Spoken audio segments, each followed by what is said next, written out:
Hey everybody, it's Janice with Creating Through Chaos. I'm going to start this project off with this star and this wooden sign that I got from Dollar Tree. So I'm just going to take the hangers off of both of these. And then I am going to start by putting a coat of white paint on each one of them. And I'm just using acrylic paint. And paint that star, and then I'm going to paint the sign also. Once I have them both painted, I'm going to let them fully dry. And I just did one quick coat. No need for any more because we're going to decoupage on top of them. Once I have them both painted, I'm going to take some Mod Podge and I'm going to put a good layer of Mod Podge on both. So I'm going to layer the star and the sign both with them and then let that fully dry. Once that was fully dry, I'm going to take this napkin that I had in my stash. These were also in my huge napkin bundles.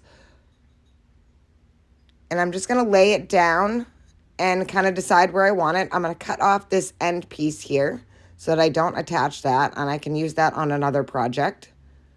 So I'm just going to set that aside and then lay the napkin exactly where I want. I'm not going to go all the way to the top of the sign because I don't need to. So once I have it positioned where I want it, I am going to take a piece of parchment paper and I'm going to lay it on top, and then I'm going to iron this out. So I'm just going to lay that parchment paper down and then go ahead and iron that on. And I'm going to make sure that I iron it really well to reactivate that Mod Podge and get it to stick really well. Making sure I get the edges in particular, kind of going slow, making sure that I don't get any wrinkles. Once I have that all done, I'm going to check it and make sure that it's all secure, and then I'm going to sand off that excess napkin.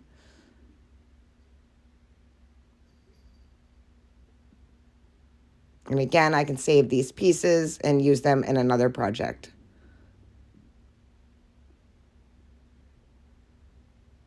Once that's all sanded, I'm going to set that aside.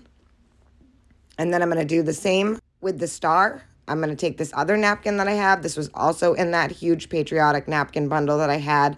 I only have a couple of those left. And then I have another Patriotic napkin bundle that's a little bit different, but you could use a napkin from that as well, or any napkins that you have on hand, or scrapbook paper. So again, I just positioned this napkin where I wanted it, and then I'm going to iron it on as well, making sure that I'm really paying attention to all the edges so that it's not peeling up.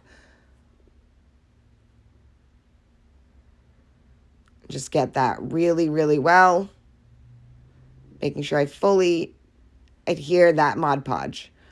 Once I have that all done, I'm going to actually cut into this napkin a little bit so that I can get to it with my sander. So I'm just going to cut off one side here so that I'm able to go around and sand off all of this excess. Again, just quickly sanding off all of that excess paper. Once I have it all off, I can clean up all the edges and make sure that they're all nice and smooth. And just keep going around till I get it all off. Once I have it all sanded, I'm going to glue this to the top half of the sign. And this is what's going to cover up where I didn't put the napkin. So I'm just going to put a bunch of hot glue down here and then lay the star on top, making sure that I have it nice and even. And then pressing it down and making sure that it's adhered really well. And look at how cute this is. I love it already. Next, I had this Freedom cutout, and this is from Hobby Lobby. And I'm just going to take some Aleene's tacky glue, and I'm going to run that all the way on the back side of this to make sure that I get a good coverage of the glue. So when I put it down, it will stick well. And I'm just going to put that right there in the center of the star. And then just kind of press it down and hold it until it is adhered. And then finally, I'm going to poke a hole back in the top of that star where the hole already was. I'm going to run some twine through it, and then I'm just going to tie it off in a knot for a hanger. This project was so easy. It came out so super cute. I absolutely love it. I'm going to try it a couple of different ways with some different papers and different designs, but I absolutely love it. Thank you for watching. I hope you enjoyed this video. I hope it inspires you to make one. And as always, don't forget to spread the chaos.